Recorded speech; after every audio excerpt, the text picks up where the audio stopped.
అంటే ఫార్మాసిటీ రద్దు కూడా అంటున్నారు. దీని మీద అనేక సందేహాలు కూడా ఉన్నాయి. అంటే ప్రభుత్వం చెప్పేవన్నీ ఆచరణలో సాధ్యమంటారా? ఒకటండి, ఫార్మాసిటీ రద్దు అనేది మన రేవంత్ రెడ్డి గారు యాక్చువల్గా ఆ మాట అనలేదు. కాకపోతే దాని యాక్చువల్గా జరిగింది ఏంటంటే వీటి మీద పునక సమీక్షిస్తూ ఉన్నారు. యాక్చువల్గా పదం వాళ్ళు వాడింది ఏంటంటే సమీక్షించాలి అన్నారు. దాని గురించి వెంటనే మీడియా వాళ్ళందరూ ఈ న్యూస్ పేపర్స్ లేదు అన్నింటిలో రకరకాలుగా ఫార్మాసిటీ రద్దు చేస్తున్నారు, మెట్రోని రద్దు చేస్తున్నారు అని చాలా ఫాస్ట్గా న్యూస్ అనేది ఏమైందంటే స్ప్రెడ్ అయిపోయింది. వాస్తవంగా జరిగింది ఏంది, సమీక్షించాలన్నారు. మరి అదే ముఖ్యమంత్రి గారు మొన్న న్యూ ఇయర్ రోజు మీడియా మిత్రులందరితో మాట్లాడుతూ ఓపెన్గా చెప్పారు. డైరెక్ట్గా అది చిట్ చాట్గా మాట్లాడుతూ ఓపెన్గా చెప్పారు. ఏం చెప్పారు, ఫార్మాసిటీని మేము రద్దు చేయట్లేదు, దాన్ని ఇంకా బెటర్ చేయబోతున్నాం. ఆయన కాన్సెప్ట్ ఏంటి, రీజనల్ రింగ్ రోడ్డు ఏదైతే ఇప్పుడు రాబోతున్న రీజనల్ రింగ్ రోడ్డు ఉందో, ఇప్పుడు ఆల్రెడీ ఏదైతే నిర్మించిన అవుటర్ రింగ్ రోడ్డు ఉంది, వీటి మధ్య దూరం వచ్చి 30 కిలోమీటర్లు ఉంది. సో ఈ 30 కిలోమీటర్ల మధ్యలో ఇండస్ట్రియల్ కారిడార్స్ అనేవి డెవలప్ చేయాలనేది ఆయన ముఖ్య ఉద్దేశం. అది అన్ని వైపులా, నగరానికి అన్ని వైపులా ఒక 2 నుంచి మినిమం 2000 నుంచి 3000, 5000 ఎకరాలు అలా ల్యాండ్ బ్యాంక్ ఎక్వైర్ చేసి ఏవైతే మళ్ళీ వ్యవసాయానికి అనుకూలంగా లేనివి పనికిరాని ల్యాండ్స్ ఏవైతే ఉన్నాయో, వ్యవసాయానికి అనుకూలంగా లేని ల్యాండ్స్ వాటినే ఎక్వైర్ చేసి వాటిల్లో ఈ ఇండస్ట్రియల్ కారిడార్స్ లాంటివి డెవలప్ చేసి వాటిలో కూడా ఆయన కాన్సెప్ట్ ఏంటమ్మా, 70% ఆఫ్ ద ల్యాండ్ ఈ కంపెనీస్కి ఏవైతే ఈ ఫార్మా కంపెనీస్ కానివ్వండి, వేరే అదర్ ఇండస్ట్రీస్ కానివ్వండి, మ్యానుఫ్యాక్చరింగ్ యూనిట్స్ కానివ్వండి, ఎనీ టైప్ ఆఫ్ ఇండస్ట్రీస్ వాళ్ళకి అలొకేట్ చేసి రిమైనింగ్ 30%లో ఒక 20% హౌసింగ్ ప్రాజెక్ట్స్, అంటే అక్కడ పనిచేసే వాళ్ళకి ఫస్ట్సేపు మనకి ఇప్పుడు బిహెచ్ఎల్ మీరు చూసారు టౌన్షిప్, ఆ చుట్టుపక్కల వాళ్ళు ఎంత కాలనీ డెవలప్ చేశారు, ఆ ఇండస్ట్రీలో పనిచేసే వాళ్ళు ఆ బిహెచ్ఎల్ ఆ పరిసరాల వాళ్ళందరూ అక్కడే ఉంటారు. వాళ్ళు ఇంకో చోటకి వెళ్ళాల్సిన అవసరం లేదు, అక్కడ అద్భుతమైన కాలనీ తయారు చేశారు.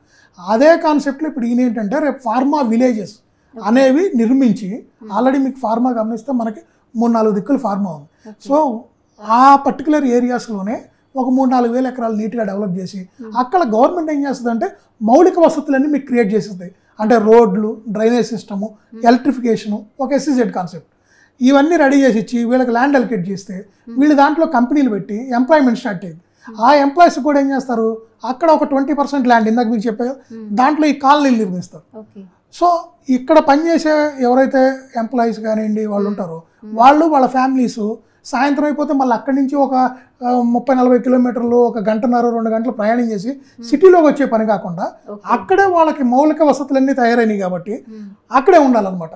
సో ఆయన కాన్సెప్ట్ ఏంటంటే 70% కంపెనీస్కి అలొకేట్ చేద్దాం, 20% రెసిడెన్షియల్ కాలనీస్, రిమైనింగ్ 10%లో వీళ్ళకి అవసరమైనటువంటి మాల్స్ కానివ్వండి, ఎంటర్టైన్మెంట్ జోన్స్ ఇలాంటివన్నీ నిర్మిస్తే ఇక వాళ్ళకి అవసరమైన ఏముంటుందమ్మా, ఎవరికైనా అందరికి కావాల్సింది అదే కదా. సో వాళ్ళు ఒక ప్రణాళిక ప్రకారం అలా ముందుకెళ్దాం అనేది ఆయన ఉద్దేశం. వాస్తవంగా ఆయన ప్లానింగ్ నిజంగా ఇంప్లిమెంటేషన్ కరెక్ట్గా జరిగితే అది యాక్చువల్గా మంచి ప్లానే. ఎందుకంటే ఈరోజు మనం గమనిస్తే ఏదొచ్చినా ఇప్పుడు మన కొండాపూర్ రోడ్డు చూసాం, ఆల్రెడీ అది ఫుల్ ప్యాక్ రోడ్. అక్కడ మళ్ళీ ఈ మధ్య శరత్ మాల్ అనేది ఒక 2 years బ్యాక్ ఓపెన్ చేశారు, అప్పటి నుంచి అది ఇంకా ప్యాక్ అయిపోయింది. ఇప్పుడు ఆ ఏరియాలో మీరు గమనిస్తే మళ్ళీ కమర్షియల్గా గజం 3 లక్షలు పెట్టి కూడా కొని మళ్ళీ అక్కడ కమర్షియల్ కాంప్లెక్స్లు కొత్తగా కడతారు. సో ఆల్రెడీ ప్యాక్ అయిపోయిన ఏరియాలో ఇంకెన్ని కొత్తవి కట్టినా కూడా ఆ ఏరియాలో ఇంకా వెహికల్ మూవ్మెంట్ కానివ్వండి మనకి ఇవన్నీ ఇంకా తగ్గుతుంది, ఇంకా కంజెస్టెడ్ అయిపోయింది, పొల్యూషన్ పెరిగిద్ది, ఇలా రకరకాల ఇబ్బందులు ఉంటాయి తప్పితే జనాలకు అది ఉపయోగకరం కాదు.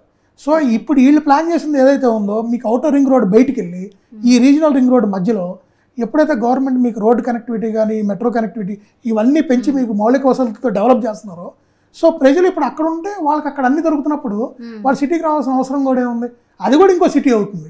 సో అది యాక్చువల్గా భవిష్యత్తుకు మంచిది. వాస్తవంగా అందరూ ఇక్కడ ఒక చోట ఉండి ఈ ట్రాఫిక్ జాముల్లో ఇరుక్కుపోయి అన్నిటికీ ఇబ్బంది పడి ఈ పొల్యూషన్లో ఉండి ఇంత ఇబ్బంది పడే కన్నా ఇప్పుడు మన అవుటర్ రింగ్ రోడ్ ముఖ్య ఉద్దేశం కూడా అదే, ప్రజలు బయటికి వెళ్ళాలి. ఇప్పుడు మనకి ఇంజనీరింగ్ కాలేజీలు, ఇంటర్నేషనల్ స్కూల్స్ ఆల్రెడీ మీరు గమనిస్తే అవుటర్ రింగ్ రోడ్డు వెలుపులే ఉన్నాయి చాలా వరకు. సో ఇప్పుడు అక్కడ నివాస యోగ్యమైనటువంటి ఇట్లా మౌలిక వసతులతో గవర్నమెంట్ ఎప్పుడైతే కాలనీలు తయారు చేస్తుందో ఇంకా బెటర్గా ఉంటుంది రేపు భవిష్యత్తు మనకి. దానివల్ల మంచే కానీ చెడైతే కాదు. ఓకే, అన్ని సదుపాయాలు ఒకే చోట కల్పించే విధంగా దీని రూపం. అవునండి. సో దానివల్ల మనకి అది మంచి. ఓకే.